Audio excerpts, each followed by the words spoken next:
Monarchs west of the Rockies migrate to California every winter. You can see them as far north as San Francisco and down into Southern California. New research shows that some even migrate to Mexico. I talked with California State Parks just about why many of them are showing up here in Pismo Beach. Thousands of visitors a day flock to the Pismo State Beach Butterfly Grove. There's just something about butterflies. Ancient Greek, the word psyche means both soul and butterfly. Today, there are 1,000 monarchs in the grove.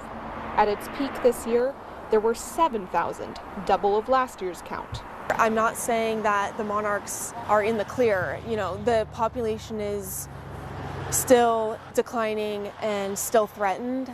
The number of monarchs here is only 20% of the count 6 years ago and 3% of the count 30 years ago. So when you hear about the decline, it's like that's how significant it is.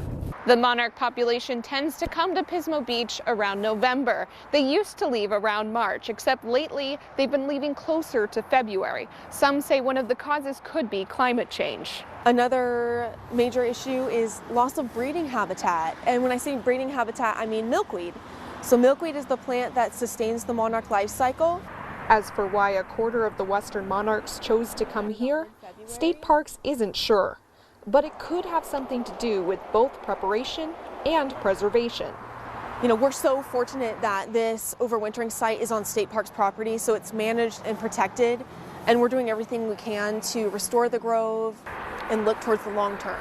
State Parks says there is no way to predict how many will return next year. State Park officials told me that if you want to help increase the monarch population, the best thing you can do is make your own yard into a habitats. You can buy milkweed and plant them, as well as flowering plants, and that should help bring nectar to the monarchs. Live in Pismo Beach, I'm Annika Abbott, News Channel 12. The Hourglass Project commissioned the poll. The Hourglass Project was launched by business and civic leaders in the area to strengthen our economy. It surveyed 540 people from San Luis Obispo and northern Santa Barbara counties.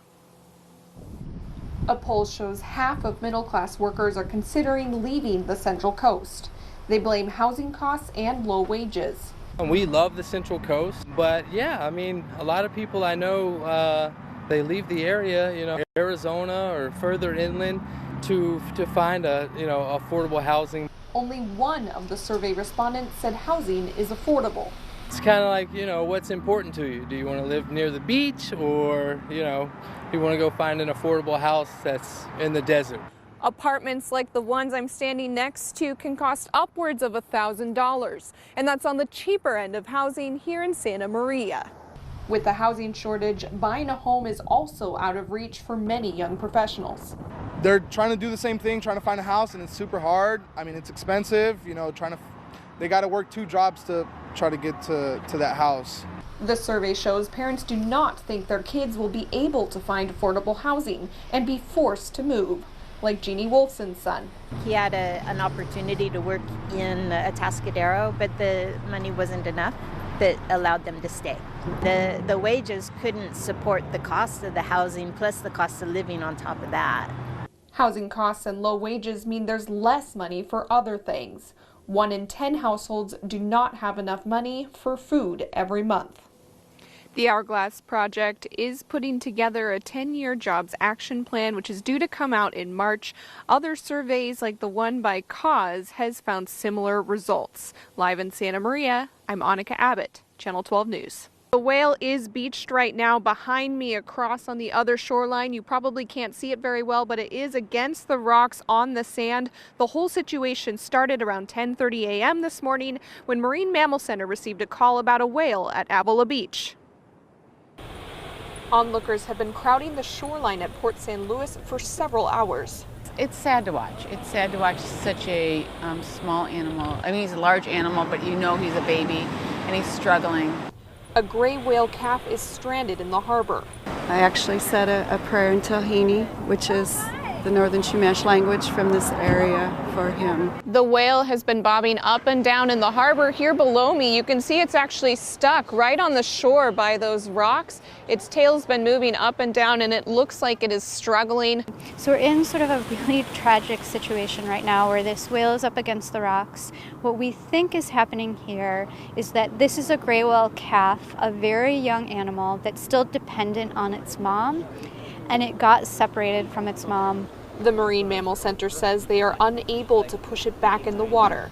And so the reason that we don't do that is because there's no mom here waiting for it to reunite, unfortunately. And so if we do push it back into the water, it will just within a few minutes to an hour come right back up where it was. If the whale dies, responders plan to examine it to see what happened. But then also we can learn, it can act sort of as a window to help us understand the bigger picture of what's going on in the ocean. The Marine Mammal Center says this whale is not alone. More gray whales of all ages have been stranding themselves in recent years.